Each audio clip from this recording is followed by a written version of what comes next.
Hello વિદ્યાર્થી મિત્રો, આજે આપણે ધોરણ 6 વિકાસ મૂલ્યાંકન અસાઇનમેન્ટનું ગણિતમાં પ્રશ્ન 2નો અ લઈશું. તો પહેલામાં શું કહે છે, પ્રત્યેક વિધાન સાચું બને તે રીતે ખાલી જગ્યા પૂરવાની છે. એમાં પહેલો છે પ્રકરણ 7માં. પહેલામાં શું કહે છે કે 2 થી 8 સુધીની પ્રાકૃતિક સંખ્યાઓમાં અવિભાજ્ય સંખ્યાઓનો ભાગ 5 દશાંશ છે. અવિભાજ્ય સંખ્યાનો ભાગ ખાલી જગ્યા છે. તો અહીંયા કરીશું. ચલો, પ્રાકૃતિક સંખ્યા કઈ આવે 2 થી 11માં? તો કે 2, 3, 4, 5, 6, 7, 8, 9, 10, 11. તો કુલ 10 સંખ્યા આવે છે. અવિભાજ્ય સંખ્યા કઈ આવશે? તો કે 2, 3, 5, 7, 11. તો કે 5 થઈ. તો ચલો, ભાગ કીધું છે તો કે અવિભાજ્ય સંખ્યા ભાગ્યા પ્રાકૃતિક સંખ્યા, તો કે 5 ભાગ્યા 10 એટલે કે 5 દશાંશ આપણો જવાબ રહેશે. બીજો શું કહે છે, 13 મિનિટ 1 કલાકમાં ખાલી જગ્યામાં ભાગ છે. તો 1 કલાકમાં કેટલી મિનિટ આવે? 60 મિનિટ. તો કે 13 ભાગ્યા 60 એ આપણો જવાબ રહેશે. ત્રીજો લઈશું, 5 કલાક એ દિવસનો ખાલી જગ્યામાં ભાગ છે. તો એક દિવસમાં કેટલા કલાક આવે? 24 કલાક. તો માટે 5 ભાગ્યા 24 એ આપણો જવાબ રહેશે. ચોથો લઈશું તો કે 2.1 વત્તા 3.1 બરાબર. તો ચલો, આપણે મિશ્ર પૂર્ણાંકમાં છે તો એને અશુદ્ધ પૂર્ણાંકમાં ફેરવીશું. તો કે 2 દુ 4 ને 5 એટલે કે 5 વત્તા 3 દુ 6 ને 7 તો કે 7. તો નીચે છેદ સરખા છે તો અંશોનો શું કરવાનો? સરવાળો. ચલો, કેટલા થયો? 7 ને 5 12 ભાગ્યા 2 એટલે કે 12 હવે પાડીશું. કે 6 દુ 12 તો કે 2 અંશ અને છેદમાં ઉડી ગયા તો 6 જવાબ આવી ગયો. તો માટે અહીંયા 6 જવાબ આવશે. પાંચમો લઈશું, જો અપૂર્ણાંકના છેદ વડે અંશને નિશેષ ભાગી શકાય તો તે ખાલી જગ્યા છે. તો તેના પૂર્ણ સંખ્યાઓ કહેવાશે. છઠ્ઠો લઈશું, અશુદ્ધ અપૂર્ણાંકમાં છેદ કરતા અંશ ખાલી જગ્યા હોય છે. તો કેવો હોય? મોટો હોય. સાતમો, શુદ્ધ અપૂર્ણાંકમાં છેદ કરતા અંશ ખાલી જગ્યા હોય છે. તો કે નાનો હોય છે.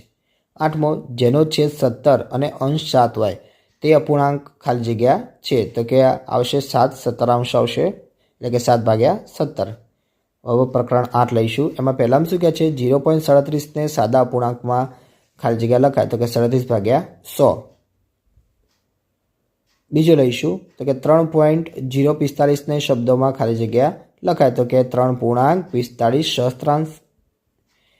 ત્રીજો, 13.8 શતાંશને દશાંશ સંખ્યામાં ખાલી જગ્યા લખાય. તો કે 13.08.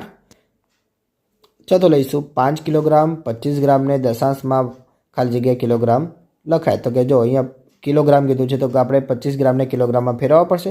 તો 25 ગ્રામને કિલોગ્રામમાં ફેરવતા બરાબર 25 ભાગ્યા 100 1000. તો તમને ખબર પડી ગઈ. જો વિદ્યાર્થી મિત્રો, આપણે ઉપર લઈ જવા 0 તો આપણે જો 3 0 છે તો 3 સંખ્યા આગળ પોઈન્ટ લખવો પડશે. તો આપણા જોડે તો 25 જ છે, 2 સંખ્યા છે તો ત્રીજી સંખ્યા નથી. તો આપણે શું કરવાનું? 0 મૂકી દેવાનું. 25 ની આગળ 0 એટલે કે 0.025 3 સંખ્યા આગળ પોઈન્ટ મૂકી દેવાનો એટલે તમારો જવાબ થઈ જાય. અથવા બીજી રીતે ગણવું હોય તો કે એકમ, દશક, સો અને હજાર છે એટલે કે હજારે આપણે પોઈન્ટ મૂકીશું. ઓકે, એટલે કે આપણો જવાબ આવશે 5.025 કિલોગ્રામ લખાય. પાંચમો લઈશું, 3 મીટર 8 સેમીને દશાંશમાં ખાલી જગ્યા મીટરમાં લખાય. અહીંયા મીટરમાં કીધું છે તો સેમીને મીટરમાં ફેરવીશું. ચલો, 8 ભાગ્યા 100 તો શું જવાબ આવશે? 0.08. તો માટે 3.08 મીટર લખી શકાય. છઠ્ઠો લઈશું, 60 પૈસાને દશાંશમાં રૂપિયા ખાલી જગ્યા લખાય. તો 60 પૈસાને રૂપિયામાં ફેરવતા 60 ભાગ્યા 100 તો 0.60 રૂપિયા એટલે કે આપણો જવાબ રહેશે. સાતમું લઈશું, 4.08માંથી 0.8 કાઢવાના છે, બાદબાકી કરવાની. તો વિદ્યાર્થી મિત્રો, મેં અહીંયા બાદબાકી કરી છે, દેખાય છે. 4.08 માઇનસ 0.80 લખ્યા છે. ઓકે, તો 8 ના 8 0માંથી 8 ના જાય એટલે કે 10 કો લીધો. 4 ચેકીને 3 લખ્યા, 0ની ઉપર 10 લખ્યા, 10માંથી 8 કાઢ્યા તો 2, 4માંથી 3 ના 3 મૂકી દીધા નીચે એટલે કે 3.28 એ આપણો જવાબ રહેશે. આઠમો દાખલો લઈશું. એમાં શું કહે છે, 1.03 વત્તા 0.3 વત્તા 0.003 બરાબર કેટલા થાય? તો અહીંયા ચલો આપણે સરવાળો કરીશું. તો કે 3 ના 3, બીજી વાર 3, ત્રીજી વાર 3, ચોથી વાર 1. તો કે 333 જવાબ આપણો આવશે. પ્રકરણ 10 લઈશું. એમાં શું કહે છે, પહેલાં સમબાજુ ચતુષ્કોણની પરિમિતિ ખાલી જગ્યા થાય. તો કે 4 ગુણ્યા બાજુની લંબાઈ. બીજો, સમબાજુ ત્રિકોણની પરિમિતિ તો થશે 3 ગુણ્યા બાજુની લંબાઈ. ત્રીજો, જે બહુકોણની બધી જ બાજુના માપ સરખા હોય તો તે બહુકોણને ખાલી જગ્યા બહુકોણ કહેવાય. તો કે નિયમિત કહેવાય. ચોથો, ચોરસની પરિમિતિ તો આવશે 4 ગુણ્યા બાજુની લંબાઈ. પાંચમો લઈશું. એમાં શું કહે છે, લંબચોરસની પરિમિતિ તો આવશે 2 ગુણ્યા કૌંસમાં લંબાઈ વત્તા પહોળાઈ. છઠ્ઠો, ભૌમિતિક આકૃતિની બધી બાજુના માપનો સરવાળો એટલે આકૃતિની ખાલી જગ્યા તો કે પરિમિતિ કહેવાય. સાતમો, લંબચોરસનું ક્ષેત્રફળ તો આવશે લંબાઈ ગુણ્યા પહોળાઈ. 8મું ચોરસનું ક્ષેત્રફળ તો કે લંબાઈ ગુણ્યા લંબાઈ. પ્રકરણ 11 લઈશું. એમાં શું કહે છે, એક પેટીમાં 12 સફરજન છે. તો n પેટીમાં સફરજન માટેનો નિયમ ખાલી જગ્યા બને. તો વિદ્યાર્થી મિત્રો અહીંયા આપણે ત્રિરાશિનો ઉપયોગ કરીને પણ કરી શકીએ છીએ. તો મેં સૌથી સહેલામાં સહેલી રીતે કર્યો છે. તો કે એક પેટી બરાબર 12 સફરજન. તો n પેટી બરાબર કેટલા? તો કે 12 ગુણ્યા n એટલે કે 12n એ આપણો જવાબ રહેશે. બીજો છે, જો આકૃતિની સંખ્યા માટે n લઈએ તો દિવાસળી વડે h આકૃતિ રચવા જરૂરી દિવાસળી માટેનો નિયમ ખાલી જગ્યા બને. તો કે h માટે જરૂરી દિવાસળીની સંખ્યા 5. તો તેનો નિયમ શું બને? 5n. ઓકે, એ આપણો જવાબ રહેશે. ત્રીજો લઈશું, જો આકૃતિની સંખ્યા માટે n લઈએ તો દિવાસળી વડે n આકૃતિ રચવા જરૂરી દિવાસળી માટેનો નિયમ ખાલી જગ્યા બને. તો કે n માટે કેટલી દિવાસળીની સંખ્યા જોઈએ? કે 3. તો માટે નિયમ શું બને? 3m. ચોથો લઈશું, જો n બરાબર 1 હોય તો 6n બરાબર કેટલા થાય? તો કે 6. તો અહીંયા ગણ્યું છે n બરાબર 1. તો 6n બરાબર 6 ગુણ્યા 1 એટલે કે 6 એકા 6. 6 આપણો જવાબ રહેશે. પાંચમો લઈશું, જો એક બાસ્કેટમાં 20 નારંગી હોય તો n બાસ્કેટમાં નારંગીની સંખ્યા માટેનો નિયમ ખાલી જગ્યા બને. તો અહીંયા ત્રિરાશિ મૂકીશું. તો કે એક બાસ્કેટ બરાબર 20 નારંગી. તો n બાસ્કેટ બરાબર કેટલી નારંગી? તો કે 20 ગુણ્યા n. તો કે 20n આપણો જવાબ રહેશે. છઠ્ઠો લઈશું, જો n બરાબર 3 હોય તો 5n બરાબર ખાલી જગ્યા. તો કે n બરાબર 3. તો 5n બરાબર 5 ગુણ્યા nની જગ્યાએ 3 મૂકી દે. તો કે 5 ગુણ્યા 3 એટલે 5 તરી 15. એ આપણો જવાબ રહેશે. સાતમો લઈશું, જો આકૃતિની સંખ્યા માટે n લઈએ તો દિવાસળી વડે p આકૃતિ રચવા જરૂરી દિવાસળી માટેનો નિયમ p ખાલી જગ્યા થશે. તો p માટે જરૂરી દિવાસળીની સંખ્યા કેટલી થાય? p માટે આપણે p બનાવવો હોય તો વિદ્યાર્થી મિત્રો આપણે 5 દિવાસળી જોઈએ. તો માટે તેનો નિયમ શું બને? 5n. આઠમો લઈશું, જો આકૃતિની સંખ્યા માટે n લઈએ તો દિવાસળી વડે s આકૃતિ રચવા માટે જરૂરી દિવાસળી માટેનો નિયમ ખાલી જગ્યા બને. તો s માટે જરૂરી દિવાસળીની સંખ્યા કેટલી છે? તો કે 5. તો માટે તેનો નિયમ 5n.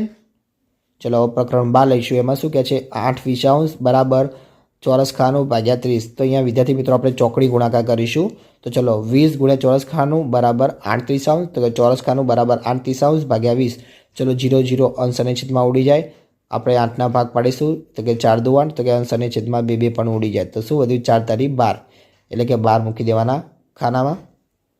બીજો છે ચોરસ ખાનું ભાગ્યા 28 બરાબર 18 ભાગ્યા 21.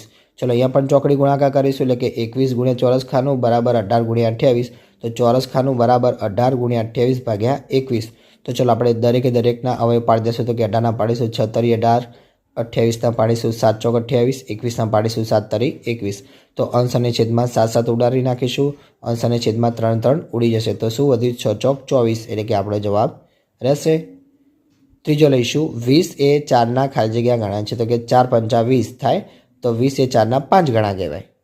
ચોથો, 6 એ 48નો ખાલી જગ્યાનો ભાગ છે. તો કે 48 ભાગ્યા 6. તો કે 8 થયા. તો કે 8મો ભાગ કહેવાય. પાંચમો લઈશું, 8 અને 12નો ગુણોત્તર ખાલી જગ્યા થાય. તો કે 8 ભાગ્યા 12. તો 4 દુ 8, 4 તરી 12. તો 4 અને 4 4 અંશ અને છેદમાં ઉડી જાય. તો શું વધ્યું? 2/3 એટલે કે 2/3 એ તમારો જવાબ રહેશે. છઠ્ઠો લઈશું, 15 કિલોગ્રામ અને 20 કિલોગ્રામનો ગુણોત્તર ખાલી જગ્યા છે.